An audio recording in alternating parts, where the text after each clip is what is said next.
एक समयको कुरा हो जहाँ पूर्वी पहाडको फेदमा बसेको थियो एक राज्य। सुन जस्तै झलमल्ल तर रहस्यहरू पनि त्यत्तिकै गहिरा। त्यो राज्यको नाम थियो बैसाल। यहाँ बिहानको कुहिरोले रुखहरू ओथ्याउँथ्यो र साँझपख जङ्गलभित्रका जनावरहरूले मौनता पाल्थे। जस्तो केही नबोल्नु उनीहरूको धर्म हो।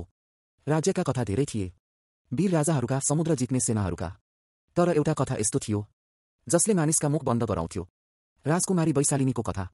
उनको अनुहार जस्तो चन्द्रमा, तर उनको भाग्य कालो आकाश जस्तो। उनी यति सुन्दरी थिइन् कि फूलहरू पनि उनी हेरेर मात्रै फुल्थे। तर त्यो सौन्दर्यको पछाडि लुकेको थियो एक भयावह सत्य, एक यस्तो रहस्य जसले दरबार नै स्तब्ध बनाउँथ्यो। जो कोही राजकुमारसँग उनले विवाह गर्थिन् त्यो रात त उनीहरू साथ हुन्थे, तर भोलिपल्ट बिहान राजकुमार मरेका भेटिन्थे। राज्यका पुरोहितहरूले अनेक मन्त्र फुक्थे, ज्योतिषले नक्षत्र मिलाउँथे, तान्त्रिकहरूले त 3 रातसम्म जङ्गलमै पूजा गरी हेरे, तर केही थाहा भएन। यो श्राप हो, पुरोहितहरूले घोषणा गरे। सायद राजकुमारीको जन्म अघि कुनै पाप भएको थियो, वा सायद उनी आफै एक श्रापित आत्मा हुन्। कसैले भन्थे राजकुमारी आफै महलको झ्यालबाट हेर्दै रातभर निन्द्रा बिना बसेकी हुन्थिन्। के म वास्तवमै यस्तो हुँ? के मेरो प्रेमसँगै मृत्यु आउँछ? उनी मान्छेको जस्तो देखिए पनि भित्र कतै आफ्नै अस्तित्वको सत्य खोजिरहेकी थिइन्। राज्यभित्र त्रास थियो। कोही पनि युवतीसँग विवाह गर्न चाहँदैन थिए। धेरै राष्ट्रहरूले त अन्तर्सम्बन्ध तोडिसकेका थिए। त्यही बेला एक दिन राज्यको मुख्य गेटबाट एक युवराज भित्रिए। उनी न राजसी वस्त्रमा थिए, न त उनको पछाडि सैनिकहरूको लस्कर, तर आँखा त्यसमा थियो तेज, अडान र एक प्रकारको शान्ति। म विवाह गर्न आएको हुँ, उनले भने। सारा दरबार हाँस्यो। अझै पनि बाँच्न मन छैन र कसैले हँसी गर्दै भन्यो। तर त्यो युवक मुस्कुराए। म मर्न होइन, सत्य भेट्न आएको हुँ, र म विश्वास गर्छु प्रेम श्राप होइन, प्रेम मोक्ष हो। राजकुमारी वैशालिनीले चुपचाप उसलाई हेरिन्, र वर्षौंदेखि सुकेको आँखाभित्र एक थोपा आशा पलायो। शङ्ख बज्यो, विवाह भयो। जनतालाई लाग्यो अब फेरि एक मृत्यु पक्का।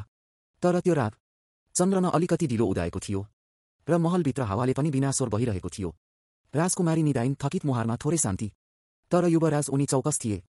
मध्यरातमा जब कोठाको वायुमण्डल एकाएक चिसो बन्यो, एक सर्प, कालो सिस्कारिदो, राजकुमारीको नाकबाट निस्कियो। सरीसरी बिस्तारै ओर्लदै युवराजतिर आयो। उनी चुपचाप उठे। खुकुरी तेस्र्याए, र एकैचोट सर्प 2 टुक्रा। एकैछिन अँध्यारोमा ती टुक्राहरू बिलाए, जसरी अधर्म सत्य देखेपछि लुक्छ। राजकुमारीको निन्द्रा खुली। के भयो? उनले काँप्दै सोधिन्। तिमी श्रापित थिइनौ, युवराजले नर्म स्वरमा भने। तिमी पीडित थियौ। तिमी भित्र बसिरहेको थियो एक सर्प, एक अज्ञात अलौकिक हत्यारा। अब त्यो छैन।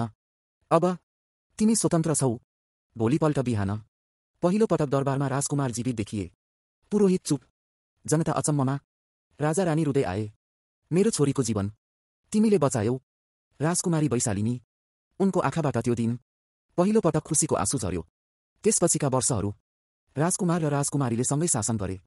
तिनीहरूको शासन रहस्यमा होइन, प्रेममा आधारित थियो। र वर्धमालामा अहिले पनि त्यो कथा सुनिन्छ। चिउँडोमा हात राखी भन्छन् बाजेहरू, साँचो वीरता युद्ध जित्नमा होइन, सत्य देख्न अनि प्रेम बचाउनमा हो।